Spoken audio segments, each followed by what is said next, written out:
नई आबकारी नीति में हुए भ्रष्टाचार के मामले को लेकर जिस तरह से राजनीति गरमाई हुई है, उसी को देखते हुए दिल्ली विधानसभा के अंदर आज विशेष सत्र बुलाया गया था, जिसमें शराब के मुद्दे पर चर्चा होनी थी। भारतीय जनता पार्टी का आरोप है कि सिवाय शराब के मुद्दे के सिर्फ सारी बातें हुई, लेकिन शराब के बारे में आम आदमी पार्टी ने कोई बात नहीं की। जिस तरह से लगातार करप्शन के मामले सामने आ रहे हैं, आम आदमी पार्टी के ऊपर एलिगेशन तमाम तरह के लगाए जा रहे हैं, उससे कहीं ना कहीं आम आदमी पार्टी गिरती हुई नजर आ रही है। करप्शन की बात करें तो 144 करोड़ का मामला हो या 8,000 करोड़ का मामला, मनोज तिवारी ने कहा कि अगर कैलकुलेट करेंगे तो आपको इससे कहीं ज़्यादा करप्शन देखने को मिलेगा। आज एक दिन का सत्र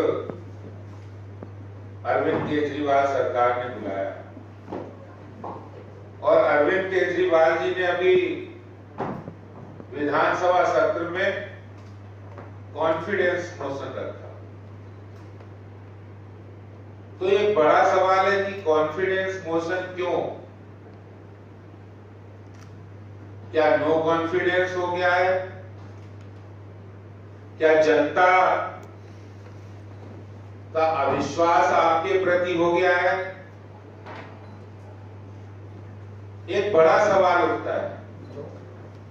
कॉन्फिडेंस मोशन तब लाया जाता है या कॉन्फिडेंस तब दिखाया जाता है कि आपके प्रति नो कॉन्फिडेंस हो गया। लगता है केजरीवाल जी आपको डर लगने लगा है और ये डर आपको खाया जा रहा था, इसलिए आपने बेवजह ही प्रोपेगेंडा सेशन बुला लिया।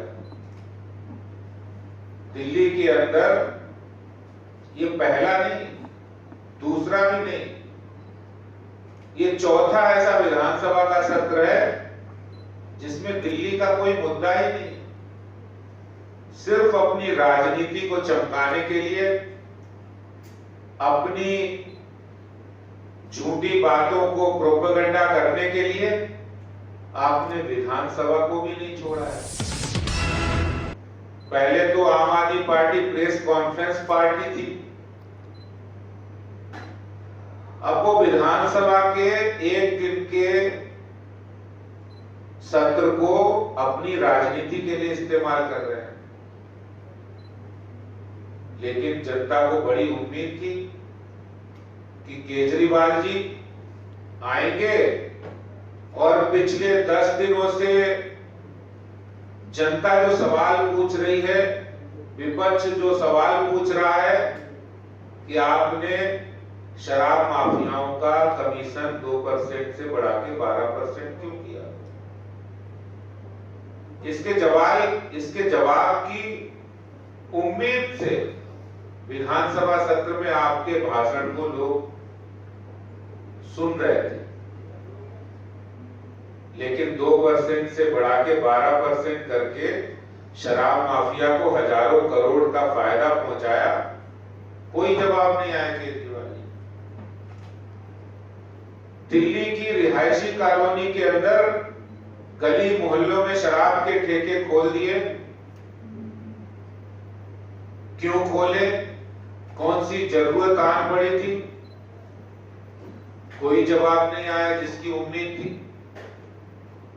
दिल्ली के अंदर आपने नई शराब नीति में नियम बनाया, ये मैंने नहीं बनाया, ये आम आदमी पार्टी सरकार ने बनाया कि कोई भी ब्लैक लिस्टेड कंपनी को ठेके नहीं मिले। लेकिन फिर भी उनको ठेका दिया गया। उसी में नियम बनाया कि कोई भी मैन्युफैक्चरर कंपनी को ठेके नहीं दिए जाएंगे, वो नियम भी आपने तोड़ा। उसी पॉलिसी में यह भी नियम था कोई भी कार्टेल कंपनी को भी ठेका नहीं दिया जाएगा, वो नियम भी आपने तोड़ा।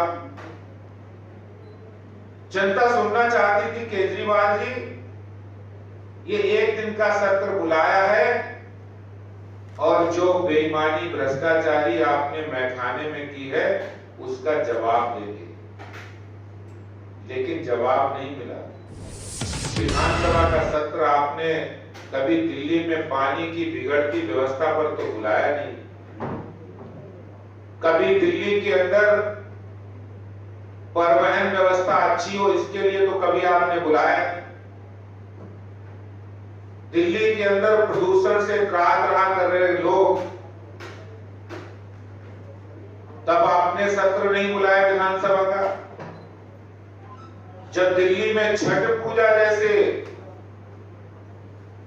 महापर्व पर प्रतिबंध लगाया, तब आपने सत्र नहीं बुलाया। दिल्ली के अंदर सड़कों की बदहाली, पानी भर गया, तब विधानसभा का सत्र नहीं बुलाया गया। लेकिन आज एक प्रोपेगेंडा करने के लिए दिल्ली के प्रोपेगेंडा मुख्यमंत्री विधानसभा सत्र बुलाकर और आज ये बातें कर रहे हैं। आज दिल्ली के गली गली में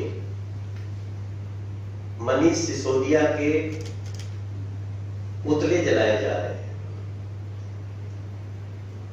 गली गली में जहां भी मनीष सिसोदिया की अगर फोटो दिख गई तो दिल्ली की महिलाएं, दिल्ली के बच्चे, दिल्ली के स्कूल वाले, मंदिर वाले, मस्जिद वाले, गिरजाघर, गुरुद्वारा वाले वो फोटो पे काली पोत रहे हैं। और लगभग टीवी के हर चैनल पे ये दिख भी जाता है। हर चौराहे पे, हर अखबार की कटिंग के साथ अगर बहस हो रही है तो ये बहस हो रही है कि जो व्यक्ति स्वराज की बात किया था अब वो अपराध राज में चल रहा है। कुछ बातें ऐसी होती हैं जो आम जनता है शायद उसमें नहीं जाती, क्योंकि दिल्ली में जो लोग हैं वो मुद्दों को डाइवर्ट करने के मास्टर हैं। हम उनके आसपास सोच भी नहीं सकते हैं। वो लोग इस समय में जब दिल्ली के गली गली में शराब घोटाले में कितना घोटाला हुआ, कितना पैसा गया, हजारों करोड़, आदेश गुप्ता जी बोल रहे हैं, हजारों करोड़ दिल्ली के सांसद बोल रहे हैं, तो हजारों करोड़ में कितने हजार करोड़ का ये स्कैम है। इसका सही मायने में जहां बहस हो सकती है उसका नाम है विधानसभा। विधानसभा बुला ली गई, हमें बड़ा अच्छा लगा कि अरे लगता है आज दूध का दूध शराब का शराब होगा। अब जब बहस होनी शुरू होती है तो उस पूरी विधानसभा के सत्र में शराब का सौ भी नहीं आता है। प्रश्न पूछे जाते हैं। अब एक उन्होंने जो प्रश्न किया है वो मैं आज थोड़ा सा डिटेल में आपके सामने रखना चाहता हूं। मैं भी बहुत ज्यादा भटकना नहीं चाहता हूं। उन्होंने एक सवाल किया है कि बीजेपी के सभी लोग, आदेश गुप्ता जी से लेके मनोज तिवारी तक, प्रवेश वर्मा से लेके हरीश खुराना तक, सभी लोग अलग अलग बताते हैं कि इतना, कोई बोलता है कि 1 करोड़ हो गया, कोई बोलता है 144 करोड़ हो गया, कोई बोलता है कि 30 करोड़ हो गया, कोई बोलता है 8100 करोड़ हो गया। मैं थ्रू मीडिया दिल्ली को बताना चाहता हूं ये सब जो अलग अलग अमाउंट है सब घोटाले हैं। 144 करोड़ 36 लाख एक जो दिल्ली में शराब का व्यापार करने के लिए लाइसेंस का शुल्क है, और वो शुल्क देने के बाद आप सालों साल व्यवसाय करेंगे शराब का,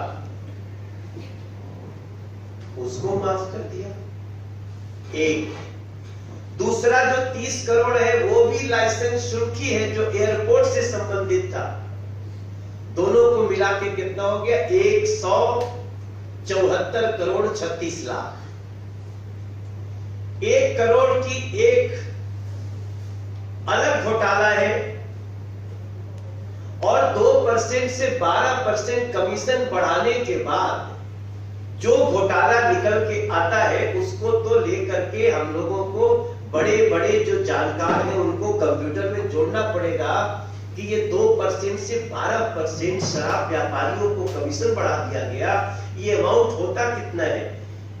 ये जाएगा लगभग मुझे लगता है कि जितना डेटा है उसके अनुसार ये भी करीब 500 से 600 करोड़ तक जाएगा।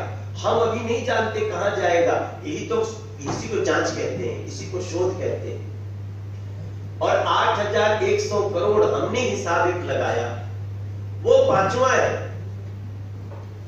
वो क्या है, उन लोगों ने खुद ही कहा था कि 9,500 करोड़ रुपया इस रेवेन्यू को आएगा दिल्ली को। आया कितना? 1,400 करोड़। तो 9,500 करोड़ में 1,400 करोड़ घटाएंगे तो 8,100 करोड़ हुआ। अब सवाल उठता है कि अगर शराब की बिक्री नहीं हुई होगी तो मैं मान सकता हूं कि भाई जितना कहे थे उतना नहीं आया, लेकिन शराब की बिक्री 87% बढ़ गई। जब शराब की बिक्री 87% बढ़ गई तो रेवेन्यू तो जितना होना चाहिए तो उतना होना चाहिए। इसलिए मैं आज ये कहने पे मजबूर हुआ हूं कि पहली बार ऐसा बोनस ऑपरेंडी हमने देखा जहां अरविंद केजरीवाल ने स्वराज से शुरू करके और अपराध राज पे आके टिक जाते हैं। जांच शुरू हो गई, एलजी दोषी थे, नहीं समझ में आया, लगा कह रहे तो मर रहे हैं। तो फिर कहते हैं कि आम आदमी पार्टी इनको भाजपा ज्वाइन करा रही है, प्रूफ नहीं देंगे। फिर कहते खरीद रही है। अरे जिस स्थिति में आप लोगों को केवल जवाब देना है आपको इन सवालों का, और मैं आपको विश्वास के साथ कहता हूं कि ऐसे लोगों को हम जो कोशिश कर रहे हैं एक सांसद के रूप में, कि ऐसे लोगों को न सिर्फ कड़ी से कड़ी सजा होनी चाहिए बल्कि लूट का एक एक पैसा दिल्ली सरकार के खजाने में जमा भी करना पड़ेगा, ऐसी हमारी कोशिश है। नई आबकारी नीति को लेकर आम आदमी पार्टी कहीं ना कहीं गिरती नजर आ रही है। अब देखना ये होगा कि जो जांच मनीष सिसोदिया के खिलाफ चल रही है ईडी की, उसमें क्या सच निकलकर सामने आता है।